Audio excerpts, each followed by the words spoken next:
Bonjour à toutes et à tous et bienvenue. Vous écoutez Je ne suis pas ta passagère, un podcast de Moto Magazine. Je suis Nadège Papini, votre hôte. Dans chaque épisode, je rencontre une motarde, entrepreneuse, artiste, mécanicienne ou encore étudiante.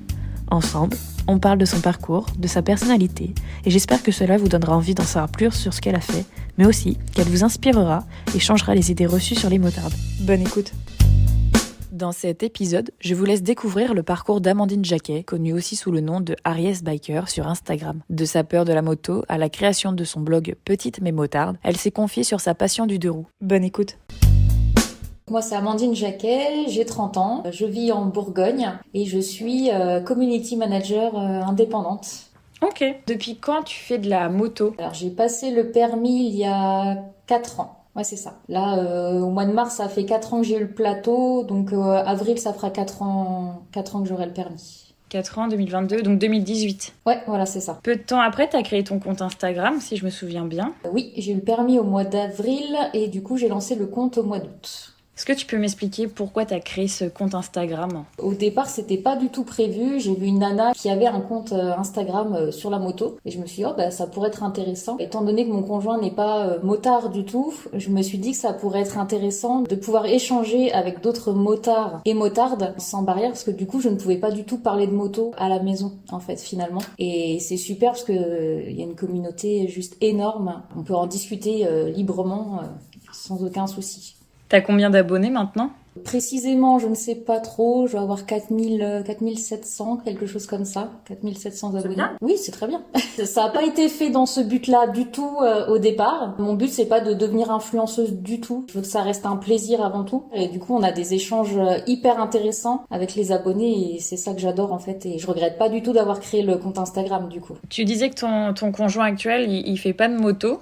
Oui. Comment tu t'es mise à la moto ? Si c'est pas ton conjoint, est-ce que c'est ta famille, tes proches ? Alors, c'est assez marrant puisque en fait, à la base, je n'aimais pas du tout la moto. Enfin, du moins, c'est pas que je n'aimais pas, c'est que la moto me faisait peur, en fait. Qu'est-ce qui te faisait peur ? En fait, j'avais l'image des motards sur le périph' parisien, un peu, qui font de l'interfile, qui surprennent quand on est en voiture, voilà. J'avais cette image-là. Et du coup, mon ex-compagnon était motard. Il m'a demandé à ce que je monte derrière lui.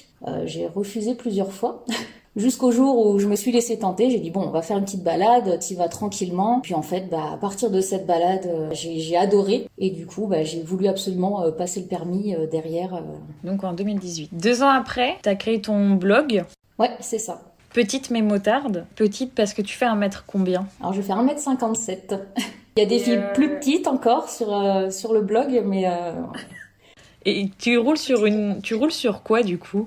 Alors là, actuellement, je suis sur un CBR 600 RR de 2016. Donc je suis sur la pointe des pieds, très clairement. Hein. On va pas se mentir. Et du coup, tu trouves quand même ton bonheur... Enfin, ton bonheur, c'est un très grand mot. Hein. Enfin, si demain tu veux changer, tu trouves facilement ? Alors, du coup, il y a ce qu'on aimerait avoir et ce qu'on peut se permettre d'avoir. Alors, certains vont un peu grincer les dents parce que on n'a pas à se mettre de barrière. Il y a des petites astuces qui existent quand même et puis des coups de main ou des coups de pied surtout à prendre quand on a une moto sur laquelle on n'a pas forcément pied. Mais moi, j'aime bien quand même avoir mes 2 pointes de pied qui touchent le sol. Donc, du coup, c'est vrai que le choix se restreint quand même énormément quoi. À la base, par exemple, je voulais partir sur un Ninja 636 de chez Kawasaki et en fait niveau position, la selle est beaucoup trop large et je touchais à peine un pied par terre. Et donc du coup, je me suis rabattue sur le CBR qui est très bien, que j'adore. Mais du coup voilà, j'ai dû faire des choix et je peux pas si je veux rouler en Panigale ou autre, c'est pas possible quoi. D'accord, ouais, je vois. Oui, j'ai un peu le même problème, mais je fais 1m63. D'accord, c'est considéré comme petit encore, hein. C'est jusqu'à 1m65. Faut tout anticiper, c'est pas évident. Exactement, faut tout anticiper. Du coup, je reviens sur ton blog, donc Petite mais motarde, qui n'est pas ton pseudo Instagram. Non, pas du tout. Les deux sont liés pourtant. Il faut savoir que j'ai créé le compte Instagram Aries Biker en 2018 et du coup Petite mais motarde est venue en 2020. C'était pas du tout prévu au départ, c'est simplement un projet d'études en fait, très D'accord. concrètement. Ouais. Pour passer mon diplôme de community manager, je devais avoir un projet. Et je ne pouvais pas prendre Harry S. Biker étant donné que c'est un projet qui était déjà lancé. Il fallait que je parte à zéro pour que toutes les personnes puissent partir du même pied d'égalité. J'ai voulu rester dans la moto quand même, et du coup, bah, c'est comme ça que Petite Mais Motarde est née. À la base, c'était juste un projet d'études, et puis ça a pris un peu d'ampleur, donc bah, on continue, et puis on le fait grandir un peu plus chaque jour. Ton blog dessus, tu l'alimentes régulièrement, tu fais des essais d'équipement aussi? Alors le but de ce blog, c'est justement de donner des astuces qu'on peut avoir quand on est petit. Il y a des essais d'équipement et des essais routiers aussi que je fais via YouTube, qui après sont rebalancés sur le blog. Voilà, où je donne mon ressenti en tant que petite motarde sur les motos que j'essaye, qui n'est pas le même avis forcément que d'autres youtubeurs peuvent avoir. Enfin, disons que les points que eux vont aborder et regarder ne seront différents de ceux que moi, ouais, des points importants pour moi en fait. Ouais, ça se comprend. Il y a des marques, du coup, qui t'ont contacté ou pas du tout, qui t'ont remarqué? Alors pas spécialement parce qu'en fait, pour tout te dire, donc ça a été lancé en 2020. 2021, il n'y a eu qu'un seul article sur toute l'année 2021. Ça a été une année un peu compliquée, voilà, entre Covid, difficile d'essayer des motos. J'ai déménagé parce qu'à la base je suis originaire de Reims dans la Marne. Là du coup maintenant je suis en Bourgogne. Donc changement de vie total, je passe de salarié à indépendante. Enfin bon voilà, ça a été une année un petit peu compliquée. Et du coup, bah, le blog a été un peu à l'abandon, on va dire, cette année-là. Et en 2022, du coup, j'ai décidé de faire un article par mois. Donc Ok. pour l'instant, j'arrive à m'y tenir. Et puis après, bah, on verra ce qui se passera. Si des marques veulent que je teste leur équipement ou autre, il n'y a pas de souci. Ouais, je pensais même à conseiller parce que bah, on a quoi, 6 cm d'écart au final. Et moi, la première, j'arrive pas à m'équiper au niveau des pantalons. Ouais. Un énorme problème au niveau des tailles de pantalons. Et je me suis dit, bah, ton blog, entre autres, et d'autres, hein, pourrait peut-être les faire réagir en se disant, tiens, ce serait peut-être grand temps de changer la taille de nos mannequins. Elles font peut-être pas tout 1m90 avec un taille 32, mais bon. Et c'est exactement ça. Et quand je fais des petits sondages de temps en temps avec la communauté sur Instagram, des petites motardes, et le problème de pantalon, ça doit être ce qui revient le plus souvent. Que ça soit en termes de taille, au niveau de la taille, et de la longueur de jambe, c'est juste un calvaire pour chacune de trouver quelque chose, quoi. Ouais, je confirme.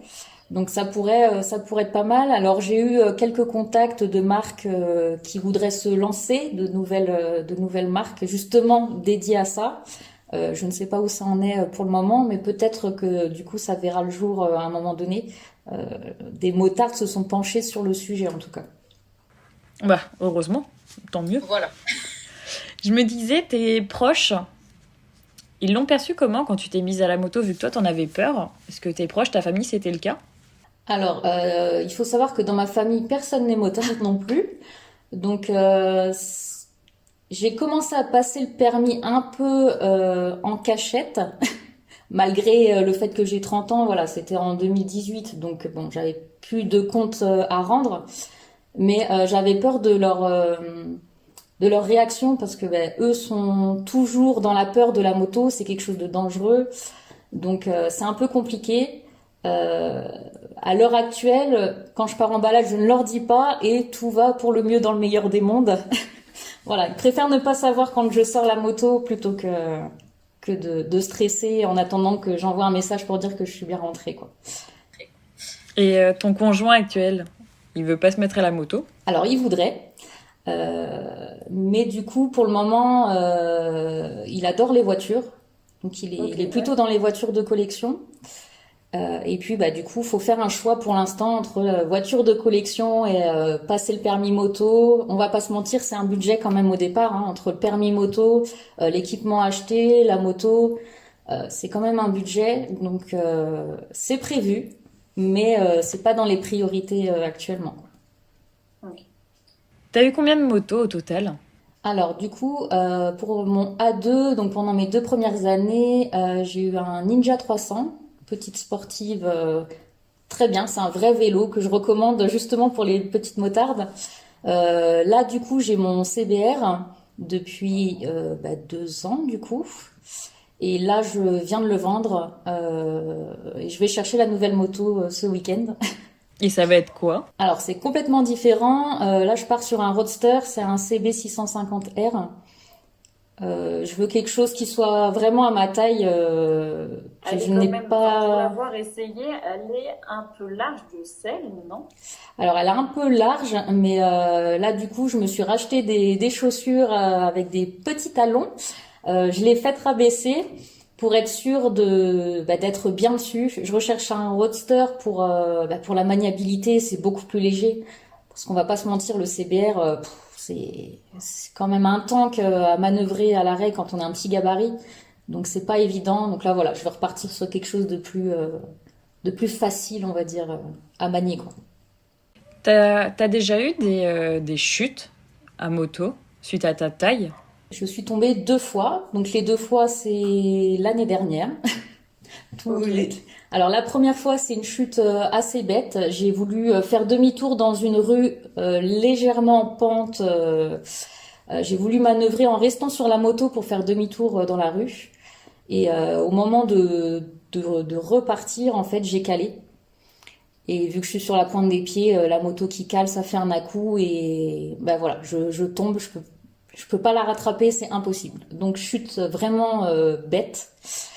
Et la deuxième, du coup, j'étais en balade et je me suis fait rentrer dedans par le motard qui était derrière moi. En fait, on Ah arrivait à un mince. stop et du coup, je me suis fait rentrer dedans. Mais voilà, c'est pas des chutes méchantes et voilà, il y a pas eu de casse. Donc c'est le principal. Tu me dis là, tu t'es fait rentrer dedans par un autre motard en balade. T'as un groupe d'amis motards. Tu t'es créé un groupe, tu t'es créé un club. Tu te balades avec des abonnés ou tu te balades toute seule?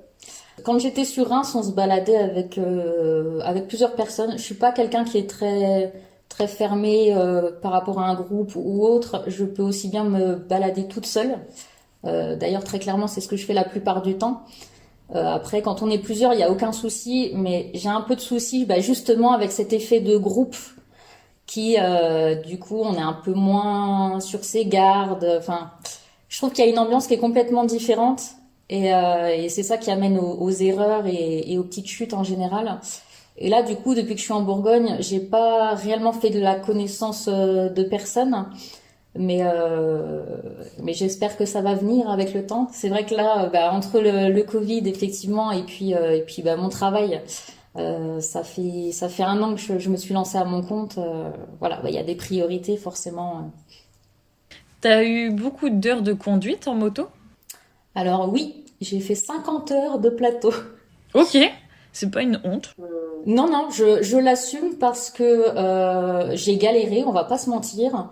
Les motos au permis, elles étaient rabaissées, parce que je sais que, pas toutes, mais une grande partie ont des motos, on va dire, rabaissées pour justement les petites tailles. Mais 1,57 m, enfin, j'ose imaginer, ça fait quand même... Enfin, je sais pas, ça suffit. C'est un peu compliqué. J'ai fait le tour de plusieurs moto-écoles quand même.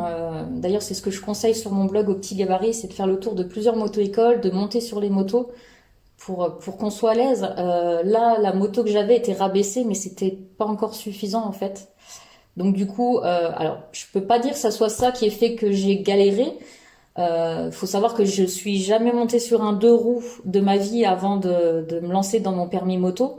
À part faire du vélo, voilà, j'ai jamais eu de scooter ou de 50, enfin voilà. Donc c'était assez compliqué, mais bon, après on s'en sort. Hein. Le tout c'est d'être motivé quoi.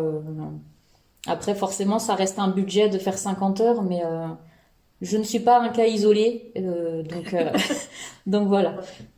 Non, non, tu n'es pas un cas isolé. Question libre.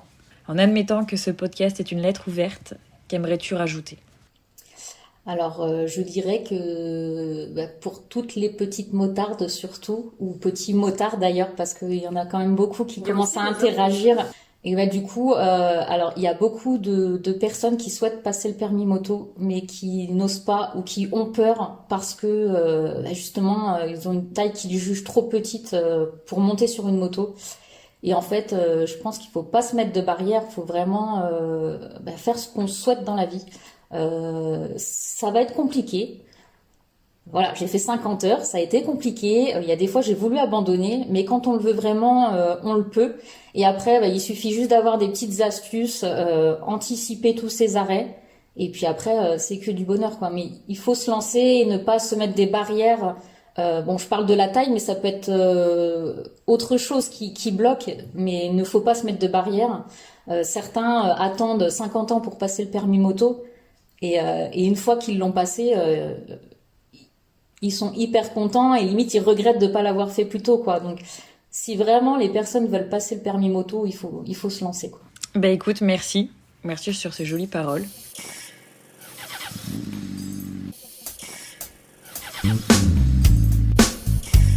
Merci à Amandine de m'avoir accordé du temps. Merci à vous de m'avoir écouté. N'hésitez pas à me dire si ça vous a plu.